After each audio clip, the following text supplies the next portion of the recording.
नमस्कार दोस्तों, मैं राजेंद्र दाइमा आपका स्वागत करता हूं मुंबई टुडे लाइव चैनल में।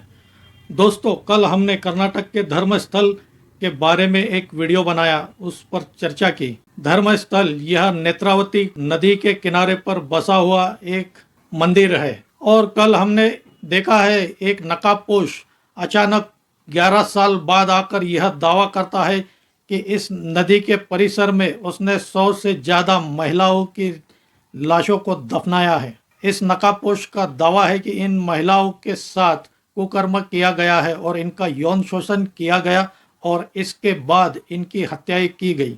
नकाबपोश द्वारा चिन्हित किए गई 13 नंबर की साइट पर अचानक शुक्रवार को खुदाई रोक दी गई और यह क्यों रोक दी गई, इसी पर आगे हम इस वीडियो में बात करेंगे।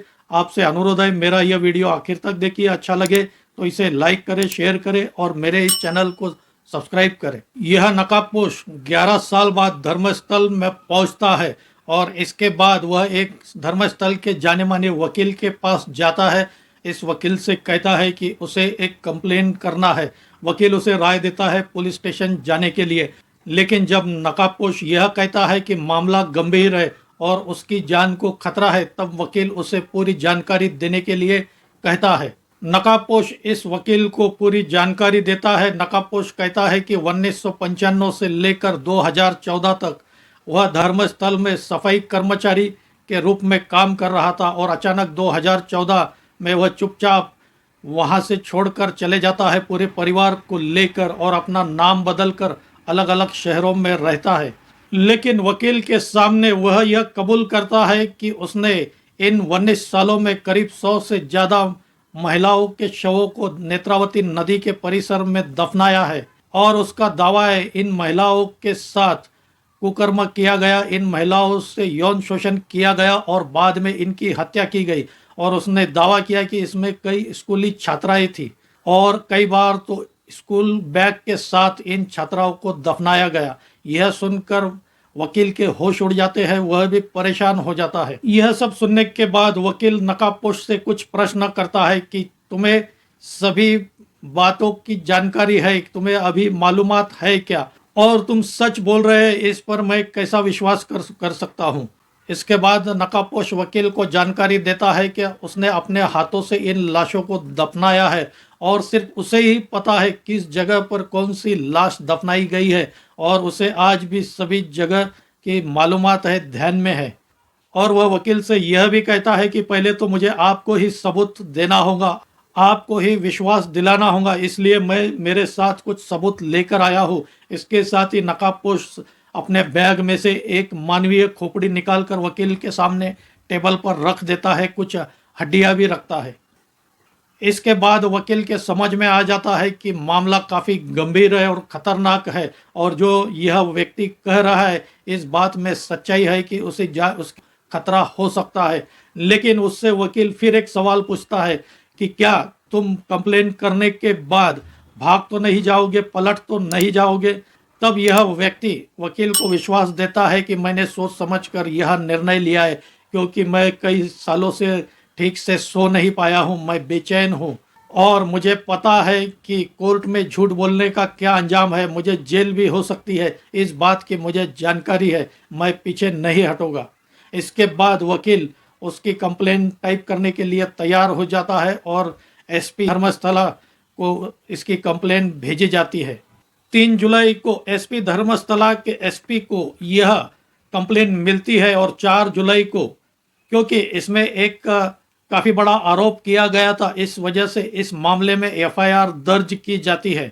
लेकिन 4 जुलाई से लेकर करीब 15 दिन तक कुछ इस मामले में कार्रवाई होती नहीं है और इस वजह से स्थानिक पुलिस पर भी यह सवाल उठाए जा रहे हैं कि पुलिस ने क्यों कार्रवाई नहीं की।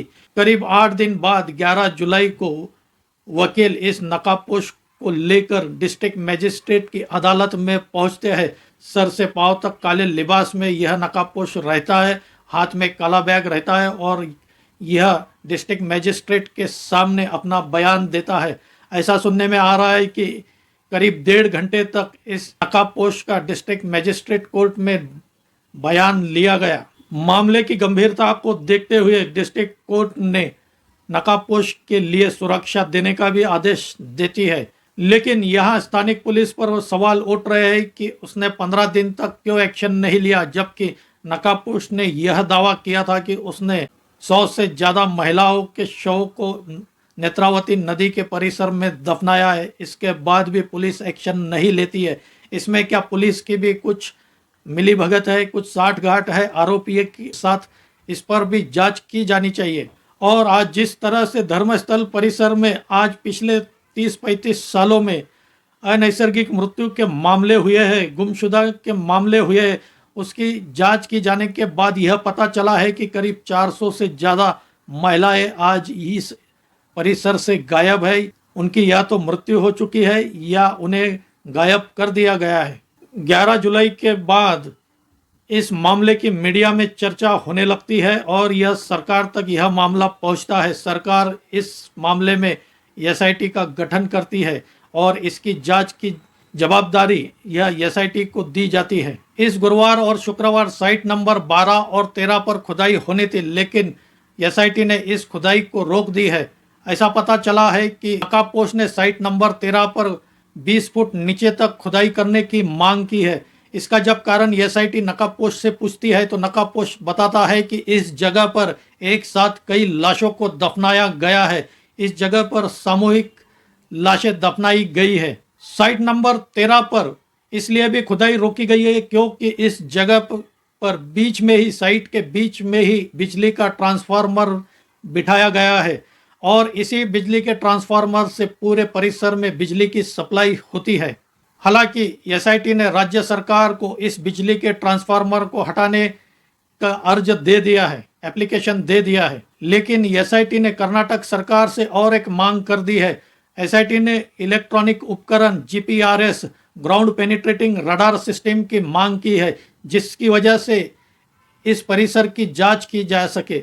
और अगर जीपीआरएस यह पता लगाता है कि जमीन के नीचे मानवीय हड्डियां है या नहीं, इसकी जीपीआरएस जांच लगा लेता है। और एसआईटी का कहना है कि जिस तरह से नकाबपोश के दावों में सच्चाई दिख रही है, उसकी वजह से पूरे परिसर का जीपीआरएस जांच की जानी चाहिए। इस बीच नकाबपोश ने और 2 साइट की निशानदेही कर दी है। इसे साइट नंबर 14 और साइट नंबर 15 कहा गया है और इन दोनों साइट्स पर भी जीपीआरएस से पहले जांच की जाएगी।